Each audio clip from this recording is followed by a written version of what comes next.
we have question 5 over here. If the line lx plus my plus n is equal to 0 meets the hyperbola x square by a square minus y square by b square is equal to 1 at the extremities of a pair of conjugate diameters, then 4 relations are given. Okay, सबसे पहले तो ये बताइए कि conjugate diameters का मतलब क्या होता है. Conjugate diameters is a straight line which passes through all the midpoints of the chords. Okay, कोई भी एक chord है उसका midpoint है, ऐसे जितने भी chords और उनके midpoints है. Like basically कह सकते हैं it is a locus of the line joining the midpoints of all the chords. Okay, alright. So that is your. हमने theory में देखा था कि अगर CP CD दो conjugate diameters हैं तो अगर एक coordinates of P जो एक end of the diameter है, अगर वो A secant theta B tan theta है, so the other end D equals to A tan theta B secant theta. ये हमने थियरी में देखा था, इसलिए आपको ये याद रखना चाहिए. ओके. और कहा है कि ये जो लाइन इक्वेशन है Lx plus my equals to n P और D से पास होता है. सो हम इनको सब्स्टिट्यूट कर सकते हैं.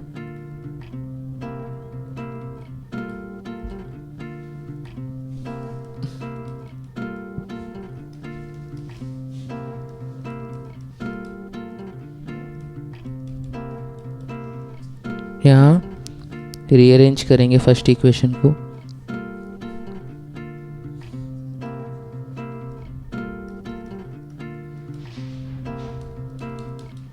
और इस इक्वेशन को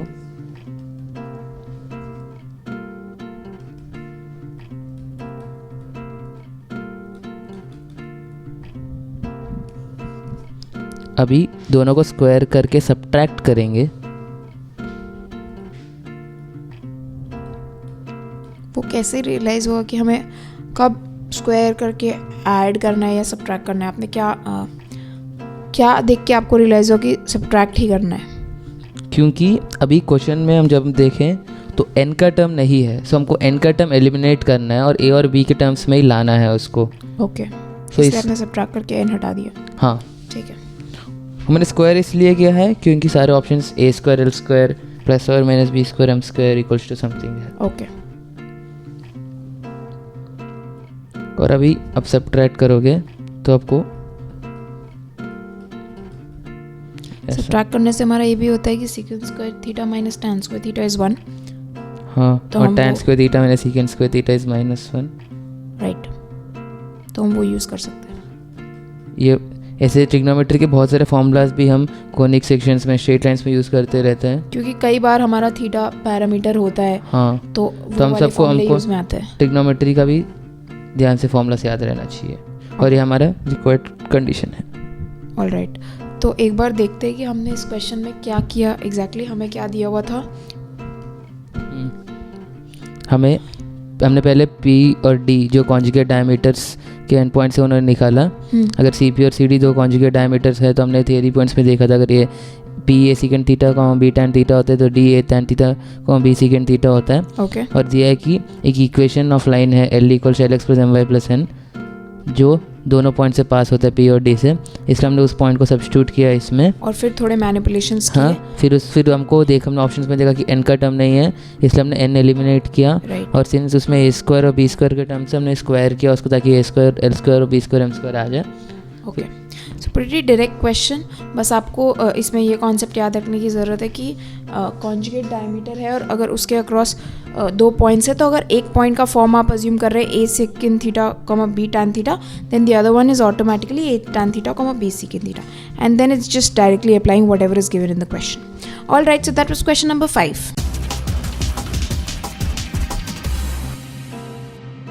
Alright, we have question 6 over here which says the equation of the hyperbola conjugate to the hyperbola 2x square plus 3xy minus 2y square minus 5x plus 5y plus 2 is equal to 0 is 4 options are given.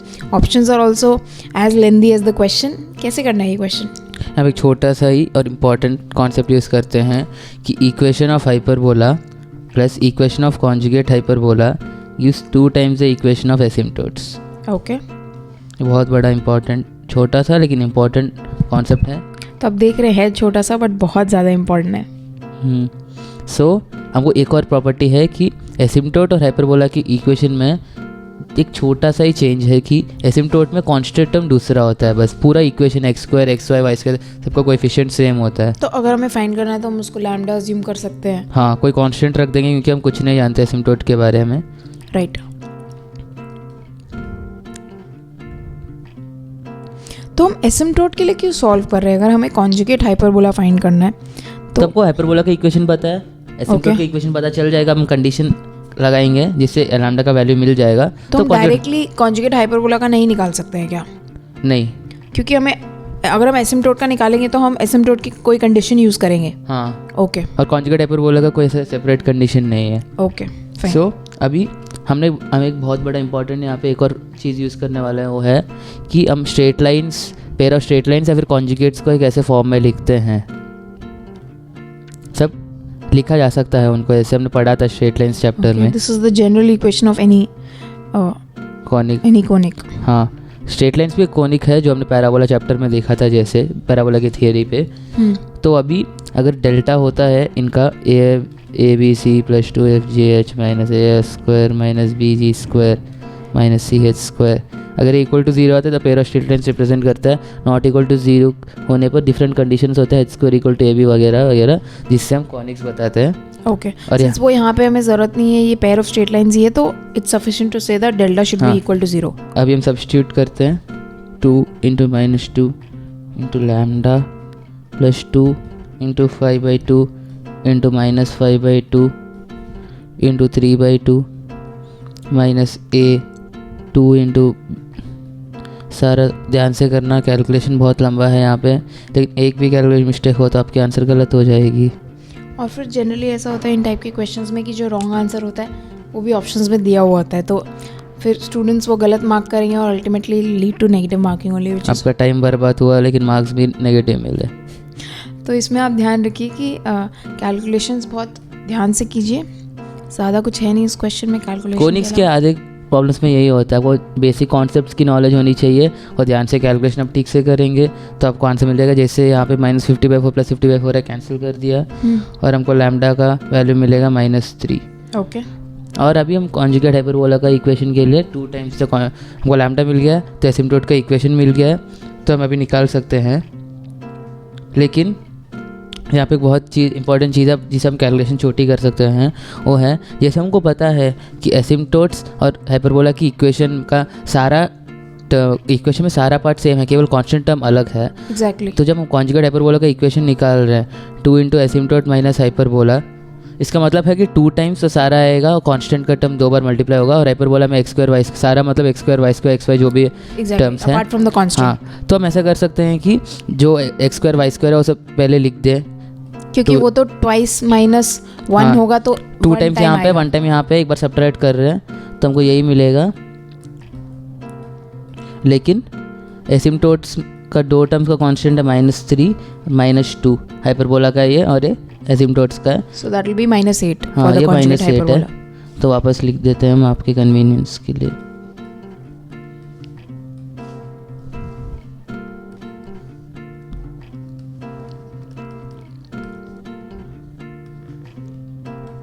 So this is the equation of conjugate hyperbola. Alright, so what we saw in this question was that the equation of the hyperbola was given, and this very important property we have over here, which says the equation of the hyperbola plus the equation of the conjugate hyperbola is nothing but twice the equation of the asymptote. ये एक property use की हमने, और हमने क्या किया इसमें कि हमें पता है कि एसिम्प्टोट और हाइपरबोला की इक्वेशन में सिर्फ एक कांस्टेंट का फ़र्क होता है। अब आप ये पूछ सकते हैं कि जैसे मैंने इनको क्वेश्चन किया था कि हमने कॉन्जुगेट हाइपरबोला डायरेक्टली क्यों नहीं फाइंड किया, वो इसलिए नहीं किया क्योंकि अगर हम एसिम्प्टोट का इक्वेशन अज्यूम करते हैं तो फिर हम ये प्रॉपर्टी लगा सकते हैं डेल्टा इज इक्वल टू 0, जो कि पेयर ऑफ स्ट्रेट लाइन्स के लिए वैलिड होता है।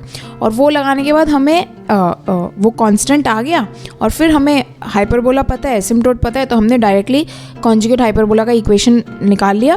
और उसमें भी हमने आपको ऑप्टिमाइजेशन दिखाई है कि आपको वो पूरा जो पहला पार्ट है वो फिर से कैलकुलेट करने की ज़रूरत नहीं है, वो सेम ही रहेगा तीनों के लिए, बस आपको कांस्टेंट रिकैलकुलेट करने की ज़रूरत है। All right, so that was question number 6. All right, we have question 7 over here, which says rectangular hyperbola whose center is C is cut by any circle of radius r in 4 points P, Q, R and S, then CP square plus CQ square plus CR square plus CS square is equal to R square, 2R square, 3R square or 4R square. Alright, that's the first part of the question. Let's solve that first. तो अभी हम rectangular hyperbola का equation लेते हैं x y equals to c square, क्योंकि कुछ बताया नहीं है हाइपरबोला के बारे में, सिर्फ स्टैंडर्ड हाइपरबोला का इक्वेशन लिया है. ओके. उसके बाद इक्वेशन ऑफ सर्कल भी कुछ नहीं दिया, so x square plus y square equals to r square assume किया है. ओके. अभी हम y equals to c square by x यहाँ सब्स्टिट्यूट करेंगे.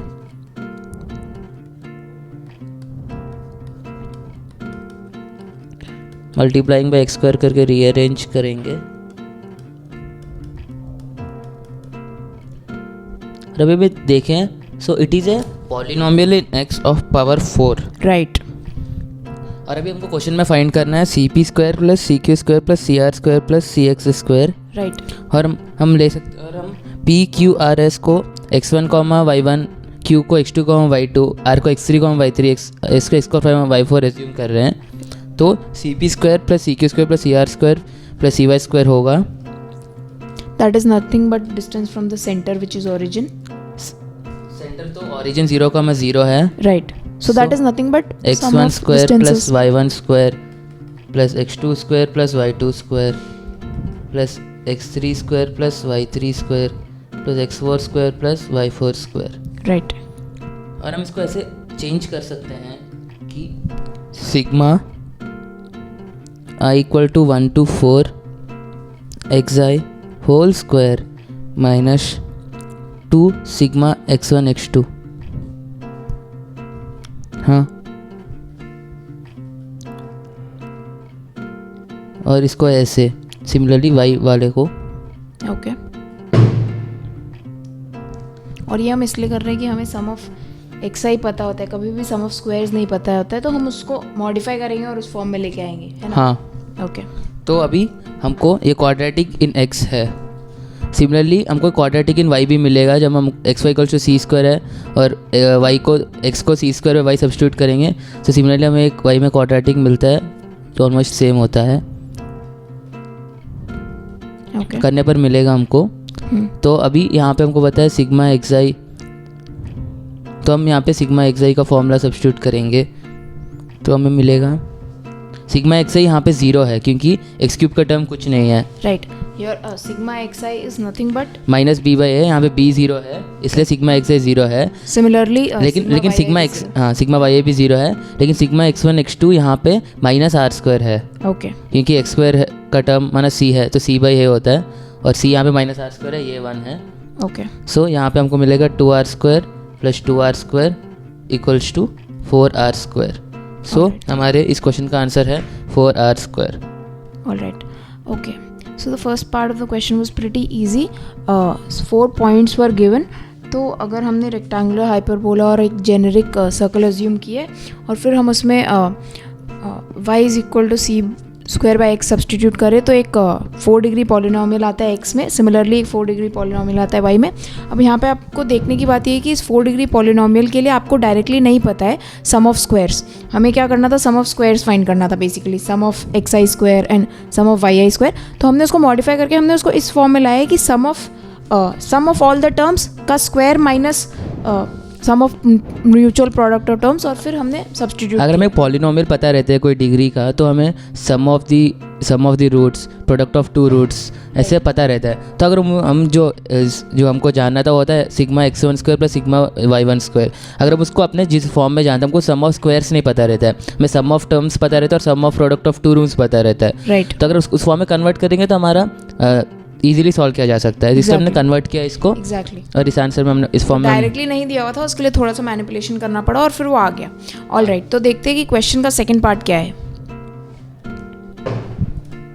It says and if the hyperbola is xy is equal to 1 is cut at points xi yi where I is 1 2 3 and 4, then x1 x2 x3 x4 is equal to y1 y2 y3 y4 is equal to 1 2 3 और 4. तो इसमें product of roots पूछा है, right? Product of x coordinates and product of y coordinates. तो देखते हैं कैसे करेंगे. और इसमें सी की वैल्यू दी हुई है 1. यहाँ पे पहले से बता दिया गया है कि दोनों का प्रोडक्ट सेम है। एक्चुअली वो कैलकुलेट करने में पता चलता है, लेकिन उन्होंने क्वेश्चन में पहले से ही दे वो दिया। लॉजिकली दिखना भी चाहिए, सिंस हमारा जो सर्कल है और हमारा जो हाइपरबोला है that is symmetric with respect to x is equal to y line, right? हाँ। x और y में कोई फर्क ही नहीं है। ओके, तो देखते हैं कि इसको कैसे करेंगे। यहाँ पे ये ओके, सो हम यहाँ से अपना सॉल्यूशन स्टार्ट करेंगे।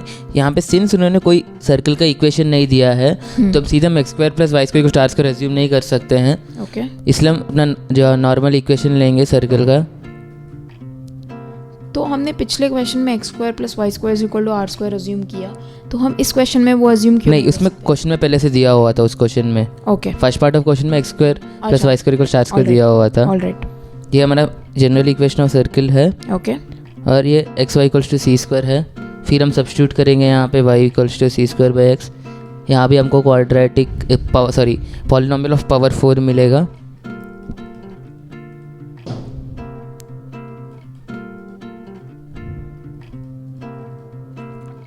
सो यहाँ पे प्रोडक्ट ऑफ द रूट्स होता है डी बाई है। ओके, डायरेक्टली हमारा वो आ जाएगा हाँ, 1। सो अगर हम y का सब्स्टिट्यूट करेंगे तो सिमिलर पॉलिनॉमियल आता है। और वैसे भी हमें वो कैलकुलेट करने की ज़रूरत नहीं है क्योंकि उसमें ऑलरेडी दिया हुआ है कि वो इक्वल है। अगर आप वो सब्स्टिट्यूट कर भी देते तो वो इस प्रकार आता है y power 4 plus 2f cube. यहाँ पे केवल f और g इंटरचेंज होते हैं, ओके, निकालने पर ऐसा आता है। सो यहाँ भी हम निकालेंगे y1 y2 y3 y4 it is equals to 1। So okay, the answer of our second question is product of the x1 और y1 इज 1। ओके। तो सेकंड क्वेश्चन में भी हमने ऑलमोस्ट काफ़ी सिमिलर अप्रोच लगाई कि हमने अज्यूम किया और y को x के टर्म्स में लिख के हमने इक्वेशन में सब्स्टिट्यूट किया, तो हमें एक 4 डिग्री पॉलिनॉमियल आया जिसके लिए हमें डायरेक्टली पता है product of roots. All right, so that was question number 7।